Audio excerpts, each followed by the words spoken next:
Voyez-vous, tous ces gens, ces femmes, enfants, vieillards, hommes, vivent au quotidien les conséquences des dégâts que certains causent.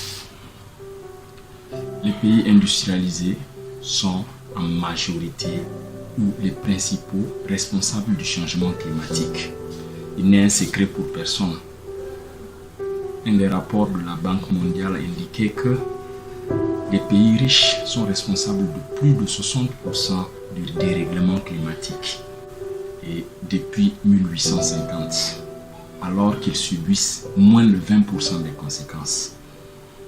Les pays en voie de développement, les pays pauvres comme les nôtres, subissent les frais à plus de 80%. Ces gens que vous voyez, je dirais 1 sur 100 possèdent une voiture. Et peut-être moins de 1 sur 1000 voyagent en avion. Et peut-être une seule fois dans leur vie. Mais c'est eux qui chaque année payent les frais du dérèglement ou du changement climatique. Ils vivent des inondations, des sécheresses, des tempêtes et tout dégât que cela peut causer. Aujourd'hui au Niger, on parle de plus de 65 morts. Plus d'une centaine de milliers de personnes qui sont sans abri. Des centaines de milliers d'hectares de cultures qui sont dévastées.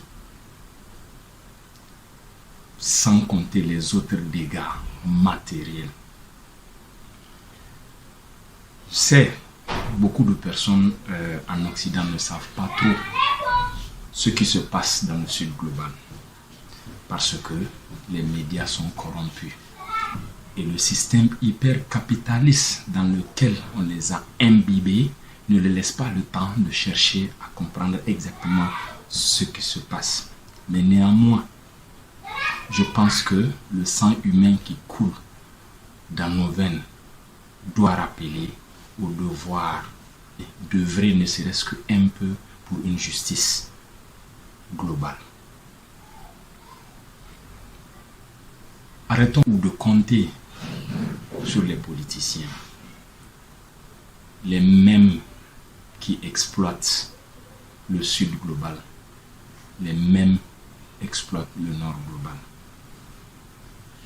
Un grand homme disait, celui qui veut du bien pour son peuple, le veut aussi pour les autres peuples.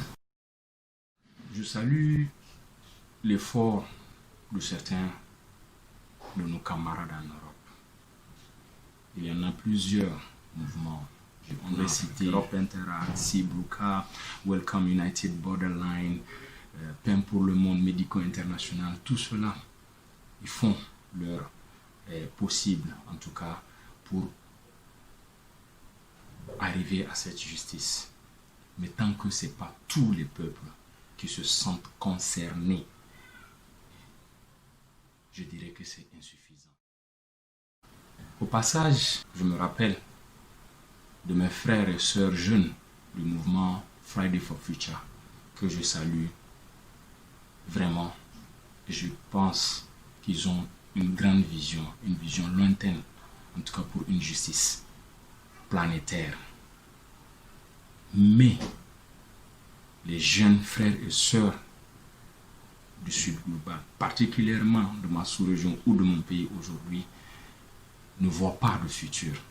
Pour eux, c'est urgent, c'est maintenant, car il faut survivre d'abord. À l'heure où je parle, des milliers de personnes sont sans abri.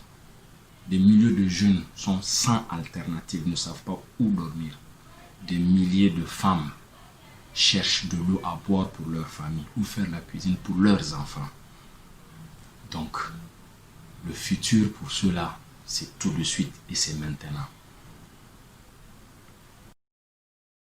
Avec toutes les menaces qui s'ensuivent, de déplacements forcés, de famine, car les cultures sont dévastées, des maladies dans cette période accrue où le palu déjà fait des ravages et plusieurs autres maladies.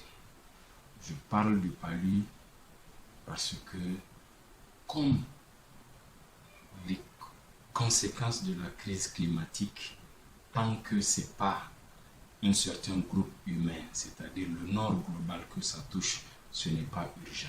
Parce que le palu, il fait néanmoins des centaines de milliers de morts en Afrique chaque année. Mais ce n'est pas urgent.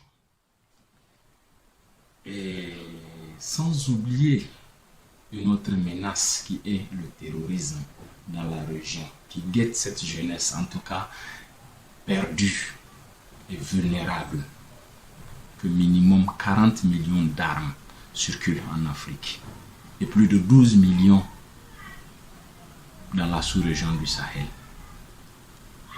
Des dénonciations, on en a fait. On fait et on fera. Mais l'heure est grave. Il faut que nous osions. Il faut que nous nous mobilisons. Il faut que nous sensibilisons les peuples. Parce que quand le peuple se lève, ces démons qui nous gouvernent, qui nous divisent, ils vont trembler et ils vont tomber. Levons-nous les mains serrées, les poings levés, serrons-nous nos coudes et soyons au rendez-vous du combat pour la liberté et une justice globale. Tous unis, nous vaincrons.